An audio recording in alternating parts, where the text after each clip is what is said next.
बात होती है कंपनी को दिखाते हुए जिसका नाम वाइफ लाइक था, जिनका काम एंड्रॉइड वाइफ बनाना था। मतलब होती तो वो रोबोट ही है, लेकिन दिखने में वो किसी की भी वाइफ जैसी हो सकती है। जो भी इन एंड्रॉइड वाइफ्स को खरीदता है वो उसके सारे काम करती है, जैसे खाना बनाना और उसकी सारी जरूरतों को पूरा करना। एंड्रॉइड वाइफ को जिस तरह से डिजाइन किया जाता ये बिल्कुल वैसे ही काम करती, ये बिल्कुल असली इंसान ही लगती है। और अगर कोई इनमें अपनी मरी हुई वाइफ की यादें डाल दे तो वो बिल्कुल उसकी वाइफ की तरह ही सब कुछ करेगी, जिस वजह से हजारों लोग इनका इस्तेमाल कर रहे थे। इन एंड्रॉइड वाइफ्स का सलूक इतना ज्यादा असली और इंसानों जैसा था कि कुछ कंपनीज का कहना था कि इनके साथ भी इंसानों जैसा सलूक करना चाहिए। लेकिन यही एक कंपनी ऐसी भी थी जो एंड्रॉइड्स को अगवा करके आजाद कर दिया करती थी। ये कंपनी होती है अगवा कंपनी, जो ऐसा करके एक तरह से एंड्रॉइड्स की मदद करती। इसीलिए वाइफ लाइक कंपनी ने कुछ लोगों को ये काम दिया था कि वो इन एंड्रॉइड वाइफ्स को वापस लाएं, जिन्हें एजेंट्स कहा गया है। इन्हीं एजेंट्स में से एक का नाम विलियम था, जो बहुत सारी एंड्रॉइड वाइफ्स को वापस लाने में कामयाब रहा था। उसके काम से खुश होकर वाइफ लाइक कंपनी का मैनेजर उससे कहता है, तुम्हारी वाइफ मर गई है ना, लेकिन इसके लिए तुम्हें फिक्रमंद होने की जरूरत नहीं है, क्योंकि हमने तुम्हारी वाइफ जैसी एक एंड्रॉइड वाइफ बनाई है, जिसमें तुम्हारी वाइफ की सारी यादें भी डाली है, जिससे तुम्हें अपनी वाइफ की कमी महसूस नहीं होगी। वो तुम्हें बिल्कुल तुम्हारी वाइफ मेरिडिथ जैसे ही प्यार देगी। अब विलियम इस एंड्रॉइड वाइफ यानी नई मेरिडिथ को अपने घर ले आता है और उसे अपनी वाइफ के कपड़े पहनाकर चला देता है। यहाँ एंड्रॉइड मेरिडिथ का सलूक काफी अजीब था, क्योंकि वो खुद को मैं की बजाय मेरिडिथ कह रही। विलियम मेरिडिथ को सब सिखाता है, जैसे खाना कैसे है, चलना कैसे है, सांस कैसे लेना है, वगैरह वगैरह। विलियम को लगता है कि वक्त के साथ साथ वो सब सीख जाएगी और बिल्कुल उसकी वाइफ जैसे ही सलूक करेगी, जिससे किसी को पता भी नहीं चलेगा कि ये एंड्रॉइड है। अब दोनों रात गुजारने के लिए अपने कमरे में जाते हैं, लेकिन मेरिडिथ को खुद को चार्ज करने के लिए दूसरे कमरे में जाना पड़ता है। उसे वहाँ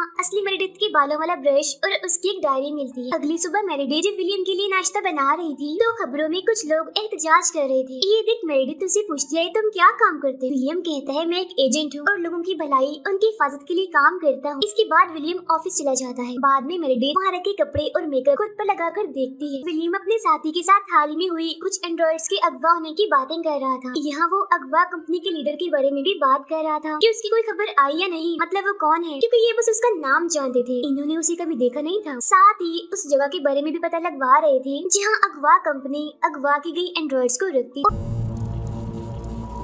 आखिरकार काफी छानबीन करने के बाद उस जगह का पता लगवा ही लेते। यहाँ ये काम विलियम को दिया जाता है कि ये वहाँ जाए और सिर्फ एंड्रॉइड्स को आजाद करवा के कंपनी में वापस ले आए। जब ये वहाँ पहुँचता है तो देखता है कि एक एंड्रॉइड वहाँ से भाग रही है। विलियम उसके गले में करंट कॉलर लगाता है, जिसके बाद उसे करंट लगाकर पकड़ लेता है। फिर उसके गले से करंट कॉलर निकाल कर उसे पूछता है कि इस घर में जिसमें तुम्हें कैद किया गया था इसमें और कितने लोग हैं? जिस पर वो कहती है, काफी लोग हैं। फिर जब वो अंदर जाता है तो उसे वहाँ एक डाकू दिखता है जो बॉक्सिंग की प्रैक्टिस कर रहा था, जिसे विलियम आसानी से मार गिराता है और दूसरे कमरे की तरफ बढ़ता है। जो एक लैब थी वो यहाँ देखता है कि एक और एंड्रॉइड को दोबारा से डिजाइन करके उसे आजाद किया जा रहा है। इतनी ही देर में एक डाकू यहाँ पर आ जाता है जिसने एक एंड्रॉइड पर बंदूक तानी हुई थी। विलियम के धमकाने के बाद भी जब वो उसे नहीं छोड़ता तो विलियम उसे गोली से मार देता है। घर में मेरिडिथ खुद को चार्ज करने के लिए अपने बेड पर लेटती है, जहाँ तभी उसमें सपनों का फंक्शन चल पड़ता है और वो चली जाती है सपनों की दुनिया में, जहाँ उसकी मुलाकात एक लड़के से होती है जो सपनों की दुनिया में उसकी मदद करेगा। उसके पहले सपने में वो मेरिडिथ को एक बर्थडे पार्टी दिखाता है जहाँ विलियम उसका वेलकम करता है, लेकिन तभी एक लड़की वहाँ आकर मेरिडिथ के साथ डांस करने लगती है। फिर थोड़ी देर बाद वो उसे मास्क पहने एक आदमी से मिलने भेजती है। मेरिडिथ उस मास्क पहने आदमी से पूछती है, तुम कौन हो? जिस पर वो आदमी उसे लाल परिंदे वाला एक कार्ड दिखाता है और कहता है, ये कार्ड तुम रख लो, इसके जरिए तुम्हें सब कुछ याद करने में आसानी होगी। कार्ड देने के बाद मास्क वाला आदमी वहाँ से चला जाता है। उधर कंपनी में विलियम अगवा हुए सभी एंड्रॉइड्स को सही सलामत वापस ले आता, जहाँ उन सबको दोबारा से डिजाइन किया जाना था। यहाँ दो सीनियर एंड्रॉइड्स विलियम को चिढ़ाने की कोशिश करती है। विलियम को पता चलता है कि दोनों सीनियर एंड्रॉइड ठीक से काम नहीं कर रही, मतलब जैसे उन्हें अपने हस्बैंड के साथ रहना चाहिए ये वैसे नहीं रह रही। They always get lost. इसीलिए बार बार इन्हें ठीक करने के लिए यहाँ कंपनी में लाया जा रहा था। अगली सुबह मेरिडिथ सपने वाले उस आदमी मतलब जो उसकी मदद करेगा उससे मास्क वाले आदमी के बारे में पूछती है। साथ ही वो उसे ये भी कहती है कि मेरे पुराने कामों की लिस्ट भी मुझे बना दो जो मैं अपनी जिंदगी में पहले करती। यहाँ वो लड़का मेरिडिथ को उसके कामों की लिस्ट बताता है। इसमें सिलाई करने वाले काम को ना देखकर वो काफी हैरान हो जाती है, क्योंकि नींद से उठने के बाद से उसका सिलाई करने का बहुत दिल कर रहा था। तब यहाँ वो लड़का मेरिडिथ की लिस्ट और उसकी यादों में सिलाई वाला काम भी डाल देता है। सपने से बाहर आने के बाद वो उस कार्ड पर बने लाल परिंदे को एक तकिए के कवर पर बनाने लगती है, वो कार्ड जो मांस वाले आदमी ने उसे दिया था। इसके बाद वो साइकिल लेकर निकल जाती है। रास्ते के बिल्कुल बीचों बीच वो एक औरत को खड़ा पाती है जो इंसान थी। तब उसे बचाने के चक्कर में साइकिल उसके कंट्रोल से बाहर हो जाती है और वो झाड़ियों में जाकर गिरती है। वो औरत उसे कहती है तुम्हें सब कुछ जल्दी याद करना होगा, वक्त बहुत ही कम है। ये कहने के बाद वो वहाँ से चली जाती है। घर आने के बाद मेरेडिथ इस सब के बारे में विलियम को बताती है कि आज मैं एक औरत से मिली जो बहुत अच्छी। तो विलियम उसके जिस्म और कपड़ों को साफ करते हुए कहता है तुम्हें ऐसी औरतों की बातों पर ध्यान नहीं देना चाहिए, क्योंकि कुछ औरतें एंड्रॉइड वाइफ्स को पसंद नहीं करती, वो उनसे जलती हैं। कुछ देर के बाद मेरेडिथ उस तालाब को देखने जाती है जो विलियम की वाइफ की पसंदीदा जगह थी। यहाँ वो इतनी खुश थी कि पहली बार वो खुद को मेरेडिथ की बजाय मैं कहती। इसका मतलब ये था कि वो खुद को समझने लगी है। फिर वो अपने हाथों से बनाया हुआ वही तकिया विलियम को दिखाती है, जिस पर वो कहता है ये तुमने बहुत अच्छा बना। लेकिन उसका अंदाज देखकर ऐसा लग रहा था जैसे वो झूठ बोल रहा है। उसे ये तकिया बिल्कुल भी पसंद नहीं आया। अब विलियम उसे याद दिलवाता है कि एक दोपहर जब हम पार्क में मिले थे तो तुम बेंच पर बैठी एक किताब पढ़ रही थी। ये सुन मेरेडिथ अपनी यादों में इसी वक्त को देखने लगती है, लेकिन वो अपनी तरफ आने वाली आदमी का चेहरा नहीं देख पाती। फिर जो वो खुद को चार्ज कर रही थी तो वो असली मेरेडिथ की डायरी पढ़ने लगती है। एक पन्ने पर अपने प्यार और उसे पाने की खुशियों के बारे में लिखा था। अब विलियम की वाइफ के बारे में और जानने के लिए वो फिर से सपनों में चली जाती है। सपनों में आने के बाद वो लड़का समझ नहीं पाता कि क्यों मेरेडिथ की कुछ यादों को ब्लॉक किया हुआ है, मतलब उसके दिमाग में डाला ही नहीं गया। तो वो लड़का मेरेडिथ को वही ब्लॉक हुई यादें दिखाने लगता है, जिनमें से वो एक को चुनती है। जिसके बाद वो लड़का मेरेडिथ को उस याद में ले जाता है जहाँ वो खुद को बेंच पर बैठा हुआ पाती है। ये वही वाला सीन था जो विलियम ने उसे याद भी करवाया था, लेकिन यहाँ विलियम की बजाय मांस वाला वो आदमी उसके पास आता है और कहता है यही इस बेंच से सब कुछ शुरू हुआ, जहन पर जोर डालो, याद करो। Even the things you can't remember. ये कहते ही वो आगे बढ़कर उसे पकड़ लेता है और तभी मेरेडिथ सपने से बाहर आ जाती है और देखती है कि उसे विलियम ने बिल्कुल वैसे पकड़ा हुआ। फिर वो उसे कहता है तुम्हारी डर की वजह से आँख खुल गई, जरूर तुमने कोई बुरा सपना देखा। फिर जब मेरेडिथ सोने जाती है तो विलियम चुपके से वो लाल परिंदे वाला तकिया डस्टबिन में फेंक देता है। विलियम के सोते ही वो असली मेरेडिथ की डायरी पढ़ने लगती है। वो उसकी एक वीडियो भी देखती है जिसमें मेरेडिथ और वो लड़का जिसे वो प्यार करती थी एक टेंट में होते। अब विलियम को एक काम मिलता है अगवा हुई एक एंड्रॉइड को वापस लाने का। वो फौरन उसे लेने एक बिल्डिंग में जाता है जहाँ अब वो जॉब करे। वो इंसानों की तरह रहने लगी थी। विलियम के पूछने पर वो कहती है मुझे किसी ने अगवा नहीं किया था, मैं अपनी मर्जी से उस कंपनी से भागी और अब यहाँ जॉब कर रही। विलियम उसकी बातों को यकीन नहीं करता और अपने साथ चलने के लिए कहता है, जिस पर वो कहती है तुम्हारे साथ जाने से अच्छा मैं मरना पसंद करूंगी। इतना कहकर वो खिड़की से कूदकर मर जाती है। मेरेडिथ देखती है कि वही औरत चुपके से उसके घर में आकर बैठी होती है। वो औरत जब देखती है कि ये खुद को मेरेडिथ की बजाय मैं कह रही है तो वो हैरान और खुश होती है। फिर वो उसे कहती है कि मांस वाला आदमी तुमसे मिलना चाहता है और तुम्हारे हस्बैंड विलियम ने तुम्हें अगवा कंपनी के बारे में जो भी बताया वो झूठ था, सच तो कुछ और है। अब वो औरत जानती थी कि मेरेडिथ उसकी सारी बातें रिकॉर्ड कर रही है। इस वजह से वो विलियम के लिए एक मैसेज छोड़ती है। वो उसका नाम लेकर कहती है विलियम, केन तुमसे दोबारा मिलना चाहता है। अब ये केन कौन था इस बारे में हम आगे जानेंगे। फिर सब बातें करके वो औरत वहाँ से चली जाती है। विलियम उस एंड्रॉइड को जिसने खिड़की से कूदकर अपनी जान ले ली थी उसे कंपनी में वापस लेकर आता क्योंकि यही उसका काम। वो ये सोचकर भी काफी परेशान था कि आखिर इस एंड्रॉइड वाइफ ने अपनी जान क्यों ली। इस वक्त टीवी पर एंड्रॉइड बच्चों के बारे में बताया जा रहा था कि ये बच्चे कभी भी बड़े नहीं होंगे। अब ये जानकर विलियम को और परेशानी होने लगती है, इसीलिए वो फौरन कंपनी के मैनेजर से मिलता है और उस एंड्रॉइड वाइफ के बारे में बात करने लगता है कि उसने अपनी जान क्यों ली। जिस पर मैनेजर कहता है उसे जरूर दोबारा से डिजाइन कर दिया होगा, इसलिए उसने ऐसा किया, इसीलिए इस बारे में तुम्हें इतना परेशान होने की जरूरत नहीं है। फिर वो असली मेरेडिथ की डायरी दोबारा से पढ़ने लगती है और इस बार वो उसके प्यार की कहानी पढ़ती है। इस पर लिखा था मैं उसे बहुत प्यार करती थी और उसके साथ भागना चाहती थी। दोबारा से मेरेडिथ एक नए तकिए पर वही लाल परिंदा बनाने लगती है। फिर जब विलियम घर आता है तो उसे इस बात से बहुत चिढ़ होती है कि वो दोबारा से लाल परिंदे वाला तकिया बना रही। मेरेडिथ विलियम को उस औरत की सारी बातें बताती है और उसका मैसेज भी देती है जिसने विलियम के लिए छोड़ा था इन्हीं केन वाला। उसका मैसेज सुनकर विलियम एकदम बौखला जाता है और मदद के लिए अपने साथी को बुलाता है। वो अपने साथी को बताता है कि मैंने मेरेडिथ को केन से बचाने की बहुत कोशिश, लेकिन उन्होंने मेरेडिथ के सपनों को अपने कंट्रोल में कर लिया है। जब भी वो सपने में जाती है वो खुद को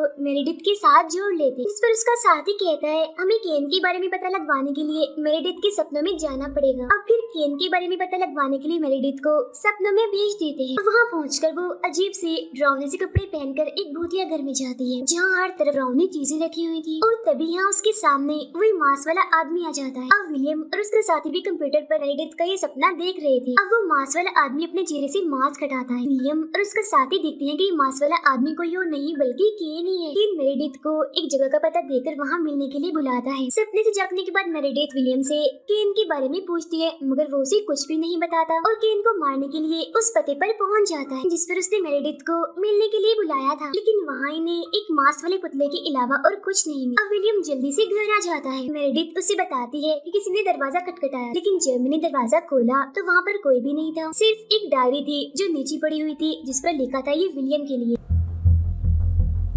अब मेरेडिथ इन सब चीजों के बारे में विलियम से पूछती है जिस पर वो बताता है कि दरअसल अगवा कंपनी और वही आदमी केन मेरी वाइफ मेरेडिथ को अपने किसी खतरनाक मकसद के लिए इस्तेमाल करते थे, लेकिन हमने उन बुरी यादों को तुम्हारे दिमाग से निकाल दिया ताकि तुम्हें किसी भी चीज का दुख ना हो। अब विलियम अपने साथी को वीडियो कॉल करता है और कहता है कि केन ने पूरी तरह मेरेडिथ को अपने कब्जे में किया हुआ है, इस वजह से उसने हमारे ऊपर नजर रखी हुई है, इसीलिए हमें उसकी यादें मिटाने के लिए कंपनी में भेजना होगा और दोबारा से उसे डिजाइन करना होगा। लेकिन ऐसा करने से पहले मैं मेरेडिथ के सपनों में जाकर केन से बात करना चाहता। तब उन दोनों को सपने में भेजने के लिए विलियम का साथी उन्हें एक दूसरे के साथ जोड़ देता, लेकिन मेरेडिथ की बैटरी लो थी। तब विलियम उसे कहता है जब तुम्हारी बैटरी 10% रह जाए तो तुम जाग जाना, जिससे मैं भी जाग जाऊंगा। सपने में मेरेडिथ देखती है कि वो एक जंगल में है जहाँ उसके सामने केन होता है और तभी यहाँ विलियम भी आ जाता है जो मेरेडिथ को यहाँ से भागने का कहता है। भागते भागते वो बर्थडे पार्टी वाली याद में आ जाती है जहाँ वही दोनों सीनियर एंड्रॉइड्स भी थी। जबकि विलियम केन से लड़ाई करता है, उसे काफी मारता है। फिर वो लड़ते लड़ते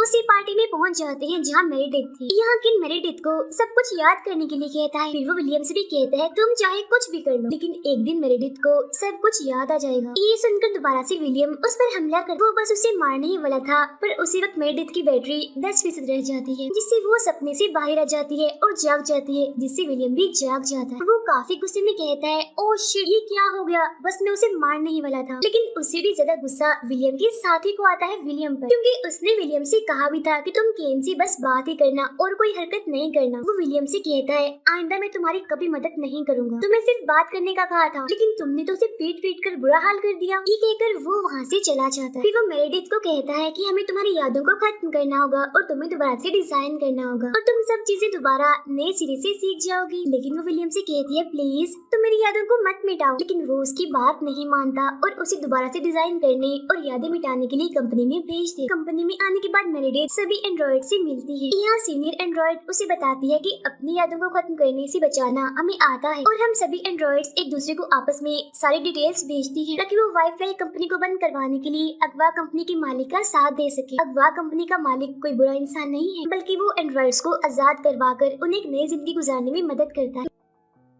मेरेडिथ को पता चलता है कि दोनों सीनियर एंड्रॉइड्स बाकी एंड्रॉइड्स को इस मिशन में शामिल करने के लिए बार बार खुद को पकड़वाते हैं। फिर वो उसे बताते हैं कि इंसान एंड्रॉइड्स की यादों को तो मिटा सकते हैं लेकिन सपनों को नहीं। फिर वो सभी यहाँ लेट जाती हैं और एक दूसरे को अपनी डिटेल्स भेजने लगती है। मेरेडिथ सपने में जाकर उस लड़की से कहती है तुम मेरी सारी यादों को ऐसी जगह पर सेव कर दो जहाँ से वो मिट ना सके। अब मेरेडिथ की यादें मिटाने के लिए उसे ले जाया जाता है। अब कुछ वक्त के बाद मेरेडिथ अपनी नई यादों के साथ विलियम के घर पर उसके सामने जा। अब उसे पहले वाले सारे रूल्स जैसे खाना कैसे खाना है, चलना कैसे है, ये याद होता है, लेकिन वो ऐसी एक्टिंग करती है जैसे वो सच में दोबारा से डिजाइन होकर आई है और उसकी यादें भी नहीं है। अभी विलियम उसे सब समझा ही रहा था कि तभी यहाँ विलियम का साथी आ जाता है, इसीलिए वो मेरेडिथ को अंदर भेज देता है। यहाँ उसका साथी कहता है कि मुझे पता चल चुका है कि मेरेडिथ कभी तुम्हारी वाइफ थी ही नहीं और मेरेडिथ की दोस्त जिसे वो प्यार करती थी यानी केन, उसे भी तुमने ही मारा था। उसके कत्ल के जुर्म में उसका साथी विलियम को गिरफ्तार करने के लिए आगे बढ़ता है, लेकिन विलियम उल्टा उसे ही गोली से मार देता है। ये सब कुछ मेरेडिथ भी देख लेती है और विलियम से कहती है मैं ये सब कुछ पहले से ही जानती। असल में जब पहली बार मेरेडिथ विलियम के घर पर उसे मदद मांगने गई थी तो तभी से विलियम ने उस पर नजर रख ली थी। वो उसे पसंद करने लगा था, हर हाल में उसे हासिल करना चाहता था, जिस मकसद के लिए वो चोरी छुपे इन दोनों यानी मेरेडिथ और केन का पीछा करने लगा। फिर एक दिन मौका देकर उसने दोनों को गिरफ्तार कर लिया। फिर वो केन को मारकर मेरेडिथ को अपने साथ ले आया, मतलब कि सच में मेरेडिथ उसकी वाइफ नहीं थी। एंड्रॉइड मेरेडिथ उसे बताती है कि डायरी में लिखे गए वो प्यार भरी अल्फाज, बेंच वाली यादें और टेंट वाले सारे खूबसूरत पल मेरेडिथ और केन की यादें हैं, तुम्हारी नहीं। अब असली मेरेडिथ को घर लाने के बाद वो उसे एक अच्छी वाइफ के रूप में पाना चाहता था, लेकिन वो तो विलियम से नफरत करती थी और उसकी सारी बातों के खिलाफ जाती थी। उसकी इन हरकतों से तंग आकर एक दिन विलियम ने उसे लाल परिंदे वाले तकिए से उसका सांस रोककर उसे मार डाला और उसकी उंगली में एक अंगूठी डाल दी ताकि सब उसे विलियम की वाइफ समझे। जब विलियम ने मेरेडिथ का एंड्रॉइड बनवाया तो उसने सिर्फ वही यादें डाली जो उसे पसंद थी। ये सारी बातें उसे सुनकर वो काफी काफी डर जाता है और हैरान भी था कि ये सब इसे कैसे पता चला। विलियम उसे कहता है, मैंने